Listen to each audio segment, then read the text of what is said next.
প্রতিদিনের মতো গোপাল সকালবেলায় রাজসভায় হাজির।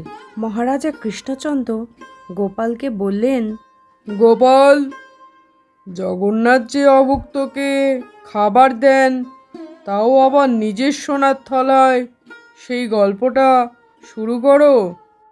মহারাজ, ভগবান ভক্তদের সাথে সব সময় লীলা করে থাকেন। জগতের নাথ, তাকেই তো আমরা জগন্নাথ বলি। জগন্নাথের বন্ধু মহন্তীর প্রতি জগন্নাথ দেব কিভাবে কৃপা করেছেন তার কাহিনী আজকে আমি আপনাকে বলবো।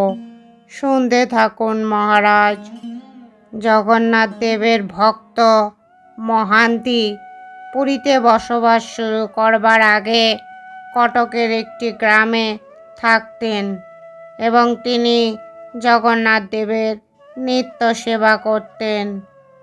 প্রভু জগন্নাথ দেবকে ভোগ নিবেদন না করে তিনি ভোগ গ্রহণ করতেন না।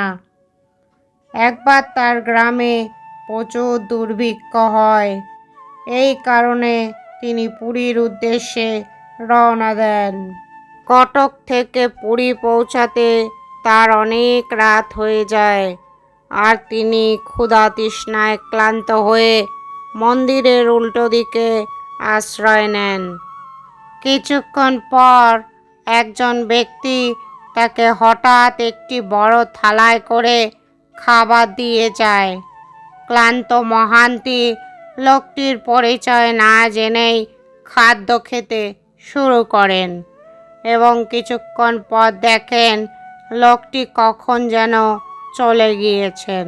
মহান্তি খাওয়ার থালাটা নিজের কাছে রেখেই সে রাতে ঘুমিয়ে পড়েন।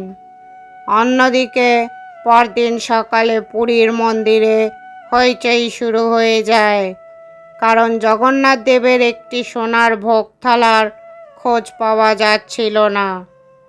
পুরীর রাজার সিপাহীরা এই থালাটি তল্লাশি করলে বন্ধু মহান্তির কাছ থেকে তারা থালাটি উদ্ধার করেন।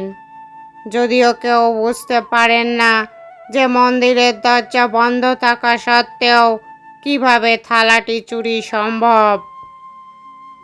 কিন্তু তবুও দেবতার সোনার থালা চুরি করার অপরাধে রাজার বিচারে মহান্তির কারাদণ্ড হয়। যেদিন মহান্তির বিচার হয় সেই দিন রাতেই পুরীর রাজা জগন্নাথ দেবের কাছ থেকে স্বপ্নাদেশ পান। জগন্নাথ দেব স্বপ্নে রাজাকে দর্শন দিয়ে বলেন যে মহান্তি নির্দোষ। জগন্নাথ দেব নিজেই থালায় করে ভোগ নিয়ে অভুক্ত মহান্তিকে খেতে দিয়েছেন। এরপর বন্ধু মহান্তি কারাগার থেকে ছাড়া পান। এরপর পুরীর মহারাজ তাকে মন্দিরের দক্ষিণ দরজার কাছেই একটি আশ্রয়স্থল নির্মাণ করে দেন। নিজের পুরো জীবন জুড়ে মহান্তি ওখানেই বাস করতেন, ওখানেই তিনি মৃত্যুবরণ করেন। এই ঘটনার পর থেকে আজও পুরীতে কেউ অভুক্ত থাকে না। মন্দির কমিটির প্রসাদ যে কোনো অভুক্ত লোককে বিনা দামে দেওয়া হয়ে থাকে। তাই তো জগন্নাথ দেব ভক্তের ভগবান। সত্যি গোপাল, ভগবানের লীলা বোঝা বড়ই মুশকিল। অপূর্ব গল্প বললে। রাজসভায় উপস্থিত সকলে গোপালের মুখে পুরীর জগন্নাথের গল্প শুনে খুবই আনন্দিত হলো। যে সকল বন্ধুরা গল্পটা এই পর্যন্ত শুনলেন তাদের সকলকে জানাই অসংখ্য ধন্যবাদ। গল্পটা কেমন লাগলো অবশ্যই মন্তব্য করে জানাবেন।